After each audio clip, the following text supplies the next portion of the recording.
Welcome, it's Indisputable. I'm your host, Richey. We got a lot on the agenda today. Breaking down news of the day, she's back. Dina, Sayegh, attorney and legal analyst. Also in the bullpen, my debate segment, I have Cassandra Shand, commentator Young Voices. We're gonna talk about foreign policy around Ukraine, Russia. Should be interesting. Top story of the day. This is actually an update. Remember when we reported on a white female who saw a fender bender, decided to take the law in her own hands and kill an elderly black man, okay? She was eventually arrested for the murder. Now, we're talking about 3 years ago. We brought this to your attention because the NAACP in the local community of Clayton County, Georgia, said this was taking too damn long to be set for court. We have an update. After reporting on this story, it is now set for court. The court calendar is moving forward. Let me give you the background. Let's put up a picture. Her name is Hannah Payne. Hannah Payne, nearly 3 years ago, was charged in the murder of Mr. Kenneth Herring after she attempted what she called a citizen's arrest. The parties are now scheduled to appear in court on Monday, April 18th for the 9 a.m. court calendar. Let's put up the side-by-side picture of Miss Hannah Payne and Mr. Kenneth Herring. You see him there. He was brutally killed by Miss Payne. Now I want to remind everyone of how heinous this crime was. She saw a fender bender. She decided to pursue the individual, Mr. Herring. Mr. Herring was actually experiencing a medical issue. She then called 911. 911 told her, stop pursuing. We have the information, stop pursuing. And she said no. She cornered Mr. Herring and his wife, took out her gun, loaded her gun, and put a bullet in his body and killed him. The NAACP sent me this message. On behalf of the family and activists, I truly thank TYT Network and Dr. Richey for bringing light to this case. Because of their reporting, much needed attention was brought to the demand for justice by the Herring family. That credit, ladies and gentlemen, that credit goes to you. Those who support this program, those who give a damn about what happens in communities all across this nation and beyond. Because of you, it put enough public pressure back on this case, and this case is scheduled for trial for the court calendar this month, and we just reported on it, all right? Let me give you some background. Payne allegedly shot Mr. Herring after witnesses and 911 operators say she followed him from a fender bender on Clark Howell Highway. This is in Clayton County, Georgia. Cut his red pickup truck off with her Jeep at Forest Parkway and Riverdale Road and put a gun on him. Now remember, this is a fender bender. According to the state's warrant, Payne did remove the firearm from her person during an altercation, loaded a bullet into the chamber, pointed the firearm at the victim, and pulled the trigger, striking the victim in the abdomen. Put up her picture again. That's a killer. Now that's a thug. According to courtroom testimony, an EMS worker on scene said Mr. Herring appeared to be having a diabetic emergency. Herring's wife, Christine, also said she thought he may have been having a diabetic emergency and was trying to drive himself to the hospital. But instead, this person, put a picture up again, decided to kill him. All right? Clayton County Police Detective Keon Hayward testified that the EMS responder said Herring seemed disoriented and that Payne ignored a 911 operator who told her not to follow Herring. The NAACP Clayton County branch says the case was taking too long to go to trial. President C. Cinnamon Baldwin has spearheaded a campaign to increase public awareness of the Payne case. On March 8th, Baldwin and Herring's brother Keith filed a complaint with the Georgia NAACP about the case's slow pace. And that is when they got in touch with us and we decided to get involved. That case, as Attorney Griggs from the NAACP quoted, that case is now scheduled for April 18th. Payne faces 2 counts of felony murder, 1 count each of malice murder, aggravated assault, and false imprisonment, and 3 counts of weapons possession during the commission of a crime. If convicted, she could be sentenced to life in prison. Put up her picture again. Right? See those tears? Those tears are there because she's in trouble, not because she's remorseful for the life that she took. Last year, the Georgia Assembly passed and Governor Brian Kemp signed House Bill 479, which repealed the state's Reconstruction era citizens arrest law in the wake of Ahmaud Arbery's death and Kenneth Herring's fatal shootings. The new law specifically forbids the use of deadly force during citizens' arrest. Now, Ms. Payne's attorney, they are arguing self-defense. They are saying she had no other choice because after doing all of that, according to the defense, she was simply in fear of her life. And so she had no choice but to load her gun and shoot the elderly Mr. Herring in cold blood in front of his wife. Ms. Dahl, thoughts on this case? Well, first of all, kudos to you and your watchers for putting pressure because this is necessary, whether or not it's an unconscious bias or frankly just overworked prosecutors. They need pushes like this. And it's true that the defendant the defendant has a constitutional right to a speedy trial, but not the prosecutor. The prosecutor is doesn't have that right to speed up the trial. And so she was out on bond. So she was okay with the delays. So it did take this outside pressure to put it on. And in terms of the actual self-defense argument that she's gonna have, it does sound pretty outrageous, but we've all seen a lot of high profile cases recently where the person with the gun who initiated the argument ends up prevailing with the self-defense. There was that popcorn murder trial out of Florida. I was astounded that he was able to get acquitted based on that.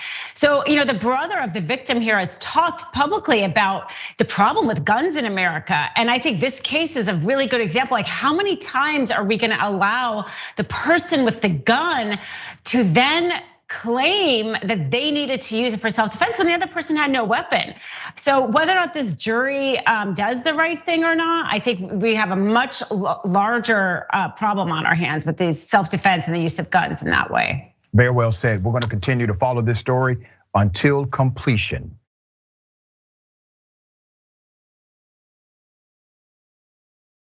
Policing for points. Yeah, Atlanta police, they have been exposed for policing and getting points at the end of their shift. I'm talking about they get a certain amount of points for arresting juveniles, a certain amount of points for arresting someone on a felony, and then they get a certain amount of points for pulling somebody over on a traffic ticket. I am not kidding you. Let me give you some details. Put up the picture of the officer who blew the whistle. You can't see him, right? Because he's scared. He's not scared of community, he's scared of other cops. Because I don't care what you tell me about the police know the police. And he has remained anonymous while blowing the whistle on other cops. CBS 46 investigation has uncovered an incentive system that encourages police officers to write more tickets, to have more interaction with the community, thus making the potential of disaster foreseeable. Atlanta police officers tell us that they were rewarded points based on their policing actions. Let me give you some background to this. Put up the chart. There's actually a chart that CBS 46 News in Atlanta was able to uncover. This is called the performance evaluation chart, okay? A former Atlanta police officer who worked in law enforcement for nearly 2 decades told the reporter, Rachel Polanski, he said, now keep that chart up for me. At the top left, you'll see where it says target goals are based on an average of 8 credits accumulated per day worked. So they got to get 8 points. So when they go to work, they got to get 8 points, okay? Meaning that I have 8 points a day is what the officer said.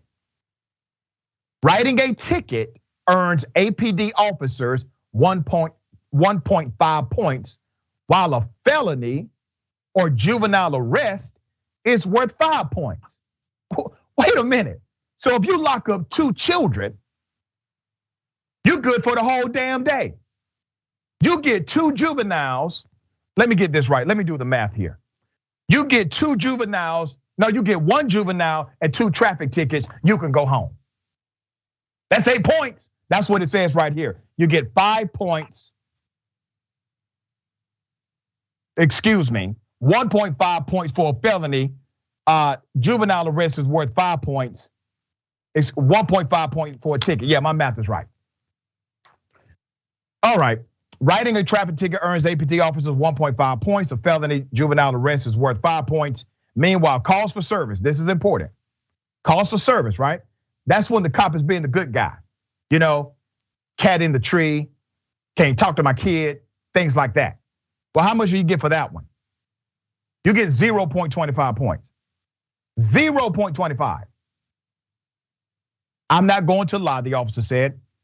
If I think the person has the finances to pay it, I will stack those tickets.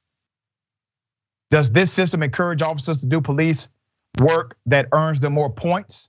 The reporter posed the question. The cop said, and I quote, "Oh yeah, absolutely. Because I might decide to sit somewhere in the cut and wait for somebody to glide through stop signs, especially a stop sign that I know people are definitely going to miss. I will sit there and wait there for my points." Are you outraged yet? A point system. Policing is not a damn video game. Points. You got to get 8 points a day. And they tell you what's worth the most points. How dare they give juveniles the most points? So you get incentivized for locking up children. We're talking about Atlanta. So what color are these children, you think? What race are they? What demographic do they belong to? It creates an incentive for them not to de-escalate, for them not to figure out a community resolution, but for them to figure out how to put handcuffs on you, even if the charges don't stick. There's more.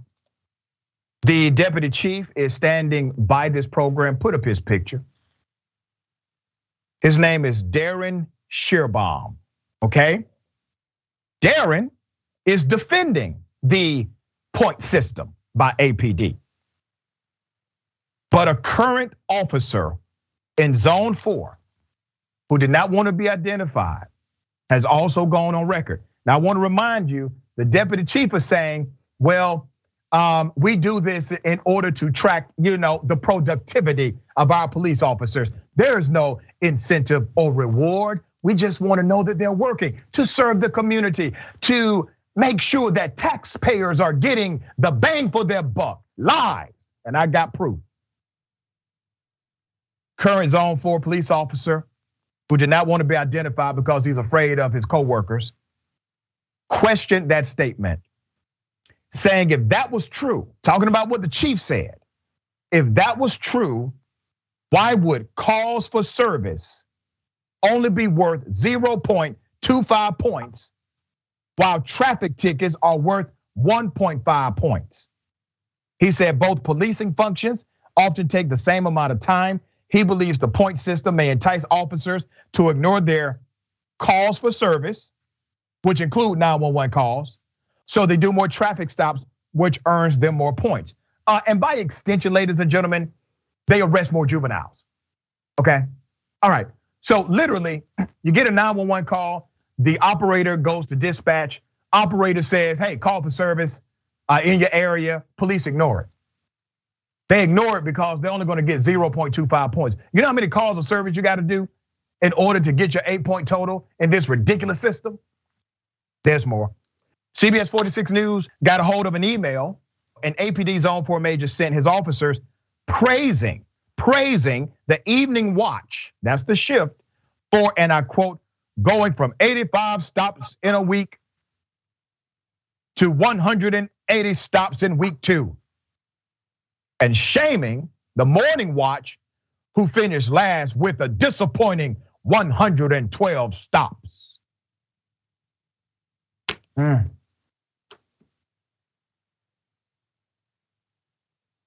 Some of you may be thinking, well, Doc, surely Atlanta police, they're not the only ones with this dumbass system.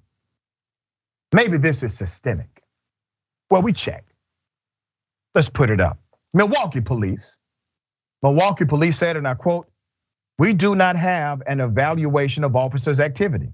Miami-Dade police said, and I quote, the Miami-Dade Police Department does not utilize any point system for evaluation. Philadelphia police said, and I quote, our police department does not do this. New York police said, and I quote, the NYPD does not evaluate our members in this manner. Specifically, we do not award points based on activity of law enforcement. Boston police, our police department does not do this. Cleveland police, the Cleveland Division of Police does not use any programs like the one described. Austin police, we currently do not have any programs in place similar to this model. And the list goes on and on and on. This is the city of Dr. King. You have a young, supposedly progressive mayor, Andre Dickens. You got plenty of black folks on the council. How in the hell did this happen? You have a black mayor, a black police chief, put up his picture. I know they put the deputy chief out there to talk and defend the program, but that is Chief Rodney Bryant. He's the guy in charge of the police department. Now, when I tell you I'm disappointed, that is an understatement, because I know some of these folks at Atlanta City Hall, and they should be more outraged than me. You're giving cops incentives to lock up juveniles? Ms. Dahl, in all of your years working as an officer of the court, have you seen a sophisticated system like this for law enforcement ever? I haven't. And the fact with the juveniles, to me, is also the most disgusting part of it.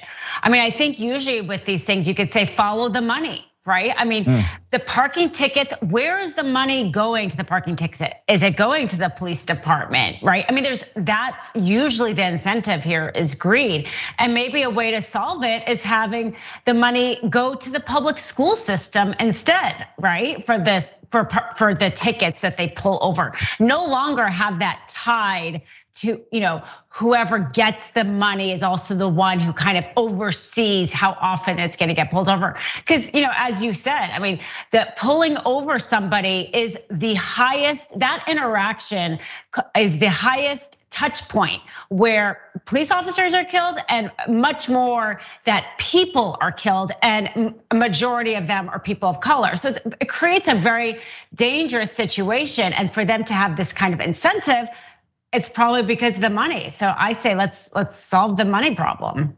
And I'm going to say this on the record, because I know a lot of people in the city of Atlanta watch this show. A lot of those in elected capacity watch this program. You're going to have to change this. This has to go. Now, the next time I report on it, I should be reporting that you have scrapped this ridiculous system that creates targets and points out of citizens rather than making them who they are, which is a community you're supposed to serve. All right, we got more on the other side. It's indisputable, stick and stay.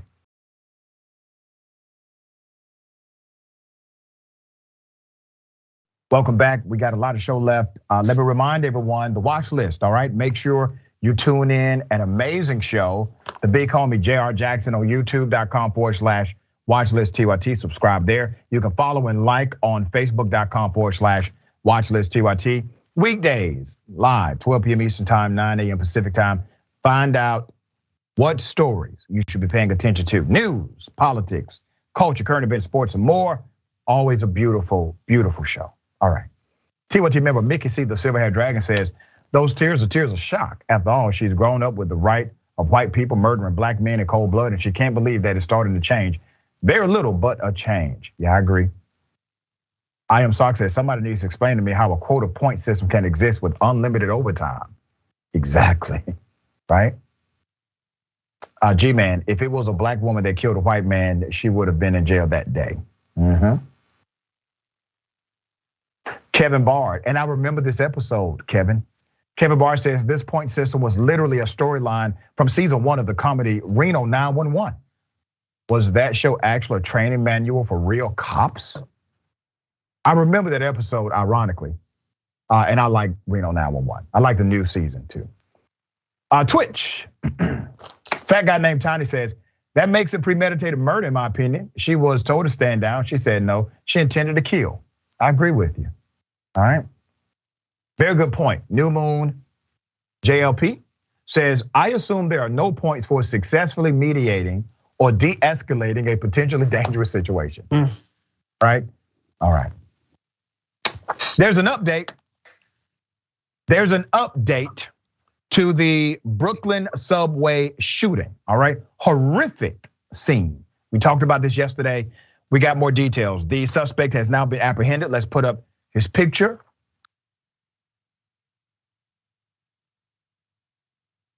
His name is Frank R. James, 62 years of age. They are calling him both a person of interest and a suspect. We're not splitting hairs on that. He's the individual that they have now detained for the crime, all right? As the hunt continued, you got elements of assistance coming in the offer of $50,000. We don't know if that was the catalyst to bring him in. James is said to have a past criminal record in New Jersey, which includes 3 arrests on charges related to petty larceny, disorderly conduct, and trespassing. He actually has no history with violence. Now, some people would debate me on that because there's one charge of terroristic threats, but investigators said that those threats were just similar to ones commonly made by someone who's upset or emotionally disturbed. Crime Stoppers released photos on their Twitter account. The gunman set off smoke grenades in a crowded subway, fired at least 33 shots with a 9mm handgun. Let's go to some of the video.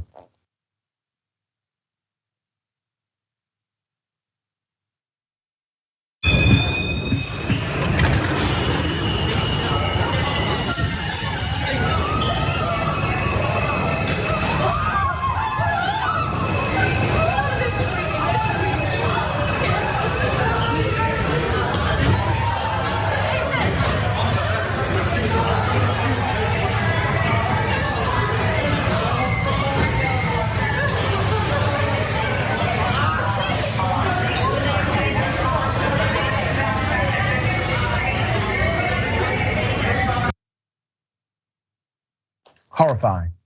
These individuals were simply trying to go to their destination, maybe work, maybe home, maybe on a date. At this point, we know that 5 victims are in critical condition, but they are expected to survive, all right? And at least a dozen people who escaped the gunshot, who escaped, got wounds, they've been treated. Others were injured because of the smoke. This is a developing story. Now, if this individual committed these crimes, Mr. Frank James, if he committed these crimes, that's an evil thing to do. Total disregard for human life. Ms. Dahl, thoughts on this case? It's so tragic, and the number of people terrorized I mean, is so large. I mean, the subway system in New York is essential. And this kind of speaks to what we talked about in the last segment, is the gun problem in America. How are we this country where we believe that you can have the American dream? How does it coexist with the kind of gun violence we're having? It's going to become unlivable. That, and it seems like he has some mental illness. His tirades, his video tirades. He seems very aware of what's happening in the news. He knows specifically about the mayor's homeless problem. So, and that also to me speaks to how we talk about sometimes the right or anybody who talks about current events in a way that can lead somebody with mental illness to maybe act in a violent way that they wouldn't have. I think we should all also realize the discourse that we have. So there's a lot of things actually I think that are present in this. I don't know if anyone's gonna do anything about it. I'm always wishing something will change, but unfortunately it just seems like we have one other attack like this after another with nothing changing. Yeah, it is sad. And I'm going to read this from one of my producers. The police were alerted to his presence by pictures on social media that showed him wandering around the area of East Village. Police engaged with him at 1:42 p.m. Eastern time without incident. So it seems as if he was unaware that he was basically the most wanted man in America.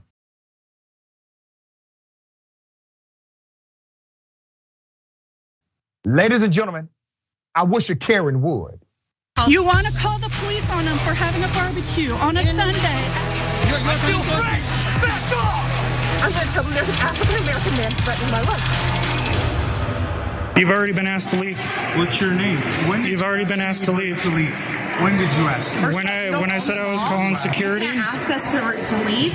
And as a matter of fact, you want to record? I'm going to record you as well too. Yeah, there's actually a code of conduct when you walk in. You guys agree to it. You're not following your code of conduct, and I'm going to let the manager know 10 minutes early. As you had, we're not closed. Planning on coming and spending money with you. You actually, with your rudeness, you made it so that nobody wants to buy. I didn't say we were closed, ma'am. I just said you can't shop here. You don't need to tell me not to lean on here. You don't have a sign that says anything like that. Well, guess what? Because this is our business. It's not your business, ma'am. It's not your business. You're just a little peon that works here. And as soon as your manager finds out what a dickhead you are, I don't know if you'll have a job anymore. Okay. Yeah. I'm sure you think that. Where's the security? They're on their way. Oh, really? In the meantime, you guys can. You probably call them all the time, so they probably won't even come because you're just. Oh no, it's the first. Been over here since Christmas. We were taking out the jewelry. He goes, can you not lean on that? I just got through cleaning it. And I'm like, what are you talking about? Yeah, so she called me a peon. Just right now, yeah. Now he's calling security because you're being belligerent. You guys are violating the mall's code of conduct. Because I'm actually standing up to you. Because you have obviously had. Yeah, I asked you not to dirty up something that I'm cleaning. It doesn't matter. That's it does matter. It does matter. You see, I actually have a right to say, please don't do that. Clean it again because I'm leaning all over again. Okay. Classic Karenicity, not respecting the regular authority. I mean, this is just a guy who's running an establishment who says something very simple. But because, according to her, he's a peon, he doesn't have the right status, is what she's saying. He doesn't have the right status to engage her in that way. There's more video. Here it is. As a matter of fact, you didn't say please. You guys come over here and clean this one as well. Okay. Too, along with this one. Yeah, we'll post that up. You guys can be famous. Go for it. Okay. Did you obviously have nothing better to do than harass customers? I'm actually just standing here, ma'am. You're the one who's dirtying up my store on purpose. Okay, go ahead and give me your manager's information so I can call them first. Oh, trust me, he'll be calling you for the cleaning bill after this because you guys were deliberately vandalizing our property at this point. Vandalizing. What's wrong with you? Your behavior, it's upsetting. Do you need to go to school? Do you need to educate yourself? Do something with your life? I'm sorry that you have a job that's so. You're the one throwing a tantrum in the mall, ma'am. I mean, it seems like if anybody needs to learn etiquette, it's you. Millennials who have this entitlement attitude, who act like people owe you something. You know, we lost something along the way. The value of a person cannot be summarized by these external things. People are valuable, period. You can clearly see in their back and forth that this particular Karen is not that she's just upset because someone has told her to do something she doesn't want to do. It's because it's coming from someone who does not have status in her opinion. And this is the reaction. But we do something here with Indisputable. As I always say, we provide a mirror for reflection and correction. You got to get yourself right, Karen. You're foul. How you talk to that guy and the way you behaved is foul. That's a hard-working individual, and you decided to make his job harder and to demean him in the process. Ms. Dahl, thoughts? Absolutely, I completely agree with the fact that she, again, thought he was less than her. I mean, I can see she doesn't like being told not to lean on the glass. It probably is hard to look at rings and not lean on the glass, but she can lead. But instead, because we can disagree with people, we don't always have to agree with the way everybody else does things, but it's the how we disagree and I have this acceptability in our society. And we do. I think we have some measure of acceptability that we are allowed to judge other people and decide who is on the ladder. Are they above us or below us? And act accordingly instead of thinking that we are actually all just standing side by side. If we did that, we would be, like you said, so much better as humans. That's right. We did identify them. Let's put a picture of the happy couple. Okay. They have been identified as Helen and boyfriend Bijorano. They are, on TikTok.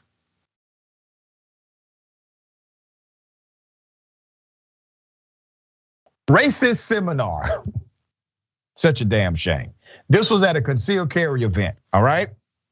So this was at a Vegas concealed carry event on April 10th. This was a really, really racist presentation. But let me first bring you to this. Here it is. Firearm safety is no joke. Stop laughing.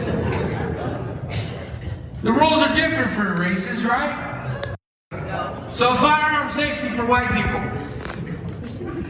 Always put your beer down before handling the firearm. Always keep your finger out of your nose while shooting. Always wear a wife beater on the range. And always make sure there are no minorities in your backdrop. You saw how the white crowd became increasingly uncomfortable with those jokes. Okay, all right. Now, that was just a pretext for his real jokes that he wanted to tell. So he decided to lead with those in order to tell these jokes that received a roaring round of applause. Here it is. Before you guys get to laughing too much.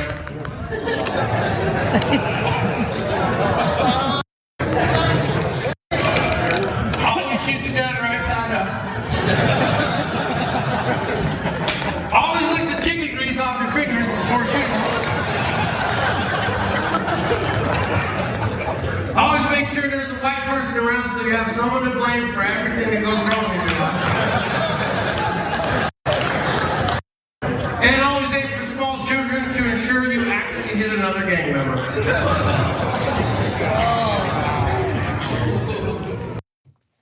Whoa, we were okay with the regular racist stuff.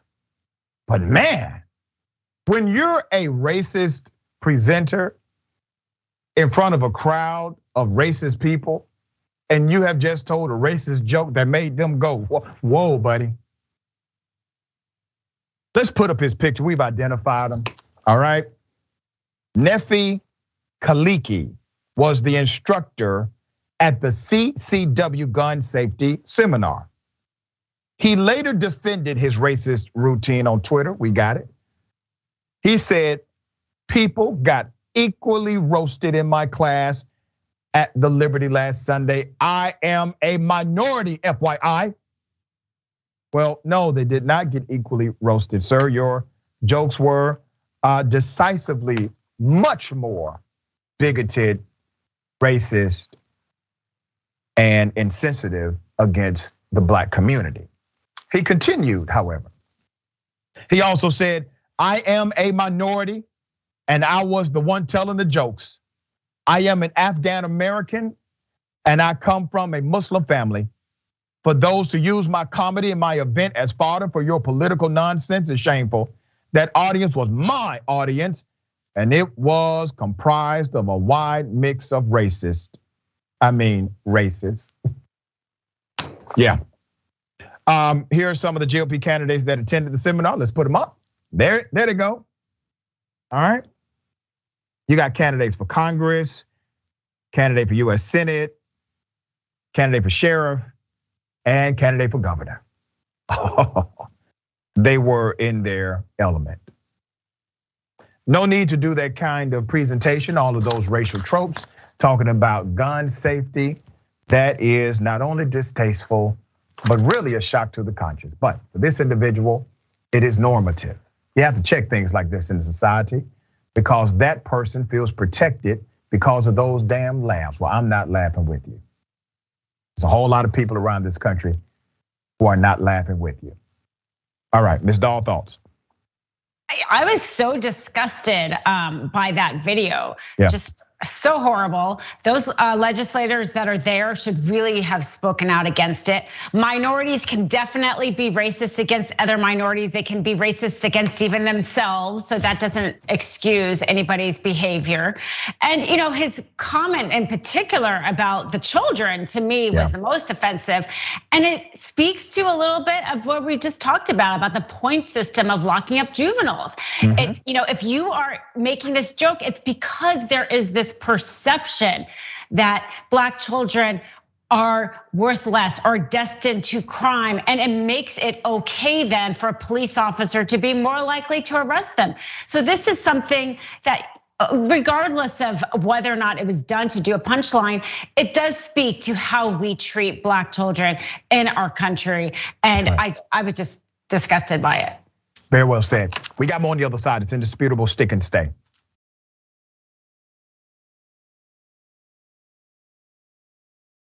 Welcome back. All right, we got a lot of show left.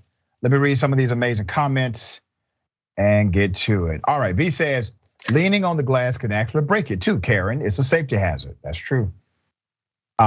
Texas two-step dragon. What's up with the proxy Karens that stand by and let this stuff go on? That guy just let her go off instead of telling her she was making a fool of herself. It's like the cops to watch another cop beat up someone, just as bad. Yeah. Wow, these guys are getting brazen with the racism these days. Where's the white hoods at? Yeah, in the trunk of the car.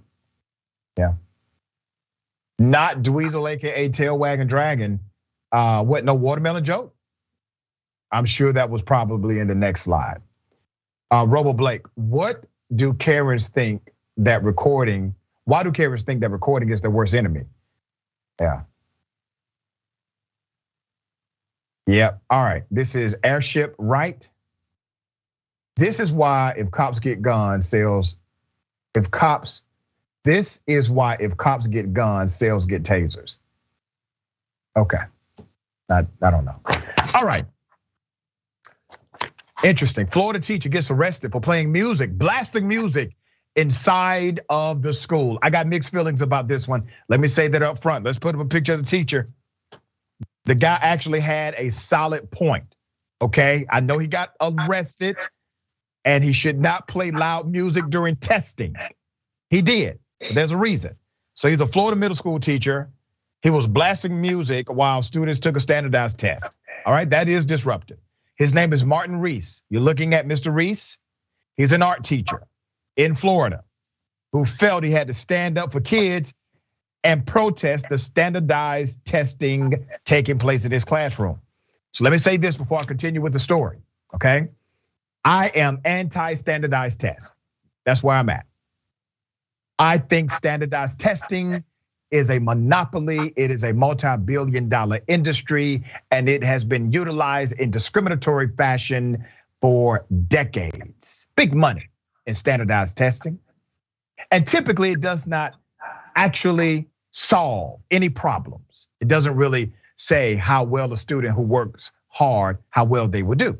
I know this, I've been a professor for years. So Martin felt that it was his duty to do this. He also added that the stress of the pandemic made the forced testing inappropriate. He had a solid point there. The teacher who was hired just 3 weeks ago, he was only hired 3 weeks ago, all right? Says he was disgusted at the student situation. He claims it's unfair to make students sit in a classroom after 2 years of grappling with COVID-19 pandemic to take a test that would be retired after this spring. Solid point. The test is no more after the spring, okay? That test or testing period is typically connected to funding for an institution. And if you can show increase in performance, you get more money from your state and federal government. It also qualifies your school for increased grant funding from private organizations. Now, it should kind of work the other way, where if you have an academic problem, you should then qualify for more money. But if you show that you have academic challenges, you then receive less money for your institution.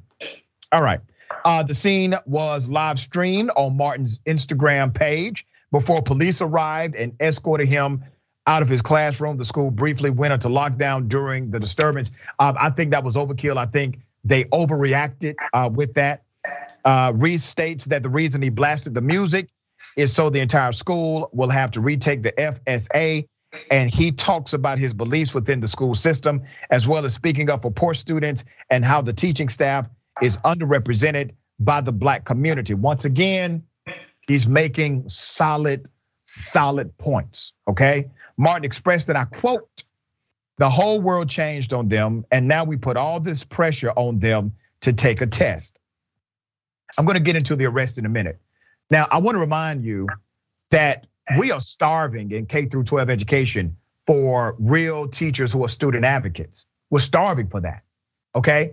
So you got a guy who's doing something that's definitely a student advocacy model. He's doing it to advocate for the students. Now, is he doing it in a way that disturbs the status quo? Of course he is. It is a protest. If protest makes you comfortable, it is not a protest. It is meant to make you uncomfortable. There's more. So let's talk about the arrest. Reese was charged with disrupting a school function and disorderly conduct. He's since bonded out of jail and was dismissed from his position at Creekside Middle School. The Department of Education claims the state assessments play an important role in educational equity, which ignores the proven negative consequences of high stakes testing that disproportionately impacts minority and low income communities, all right? Once again, the brother had a solid point. Negative consequences include the loss of valuable opportunities to learn due to testing preparation, the narrowing of curriculum to focus on testing standards, and the stigmatization of students and schools as failing or in need of intervention based on faulty interpretations of what test scores actually mean. And I want to explain this because there are a lot of people that will say on the post, well, there are such things as bad schools. Well, schools are typically a reflection of the socioeconomic environment around them. Schools typically are unable to address all of the socioeconomic variables that may lead to decreased performance when it comes to standardized testing. We need a holistic approach, which takes full integration of community, government, and school system. Standardized testing favors students from high income families. We know that based on data. In a 2015 analysis from Inside Higher Ed found that in each of the 3 parts of the SAT, the lowest average scores were among students from families who make less than $20,000 in family income, while the highest averages were among students from families who make more than $200,000. Let's put up his picture again. The brother had it right, okay? He had it right. Now, he went to jail. There are some things that are worth going to jail for. And because of his passion about this, his advocacy, fine, he gets a charge. I hope his charges get dismissed. But even more so than that, I hope this sparks a true dialogue about the ills of standardized testing in the United States of America and the industry it promotes. All right, Ms. Dahl, thoughts here. Yeah, I think one of his defenses could be First Amendment. It is true that your First Amendment rights are limited in a school, but I would definitely argue that for him if I was him. And yeah, maybe he has a life in advocacy. He might have a hard time getting another job since, as you said, he was only there 3 weeks before this, but he really is highlighting a good point. There's so many things that we could fix in our education system. One thing that California does, they passed a law a few years ago, and instead of your zip code money going to the school that your zip code is based, the money is distributed based on need. So a wealthy community is not sending all their property tax money to that school. So there's things like that. I think standardized testing was trying to address a problem of not allowing kids to fall behind, but like you said, it's not really working. So there's other creative things that could be done because we don't want students to be failed by whatever school that they're in. Yeah, and there's another study that coincides with the sentiment of this educator that shows when there's a school system with standardized testing, then they take a lot of time away from actual curriculum in order to prepare for those tests. So you're teaching kids to pass a test rather than teaching them to pass the game of life. You're teaching kids to pass a test rather than learn the actual curriculum that's in front of them. And you use a memory aspect. You basically get them to memorize short term to dump all of that information into a test, and they've learned absolutely nothing. They did not digest anything because we're teaching a memory model rather than a learning model. So I concur with the sentiment of this educator. I'm actually okay with the fact that he was willing to go to jail. I think that means you stand up for something and you're willing to accept the consequences. And I hope to hear more from him, because this is what you call educational leadership. It is rare that we see a school teacher willing to take this kind of stand. So on that, I applaud you, sir, because we need more school teachers who are willing to be bold advocates for those they teach. And one thing about him, those students will never forget that school teacher stood up for him, stood up for them. They will never forget what he did, all right? So big ups to you for doing that. All right. For those who are watching us via linear television, that concludes our time on Indisputable. Always good to be with you. If you can, try to check us out.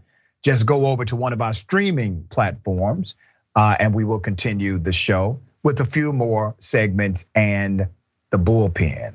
Remember, take care of yourself, take care of each other, take care of the planet. Remember, the truth is always indisputable. Welcome to Indisputable.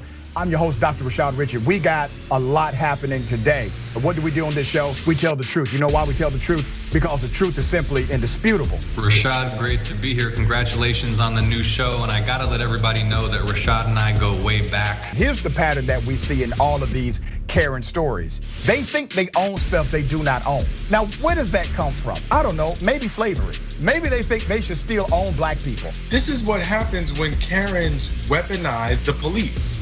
When you're used to privilege, equality seems like oppression. It hits you in a certain way when someone is holding you against your will, treating you like you're a criminal and you're an innocent person. This is something that black people face no matter where they are. A stronger black economy lends itself to a stronger, greater economy. Don't think it's exclusive of you, it's inclusive of you. What's your beef with critical race theory? It adds more fuel to the fire of the racist tendencies that we already have. We have a generation of problem solvers that can remedy the problem if they are properly taught what the problem is. You know who created redlining in this country? It was a white liberal. I don't give a damn who created it. If it's a racist policy, Shelley, here's what I don't know. I don't know. See, there you go filibustering, brother. You're scared of this truth, but you're gonna get it though.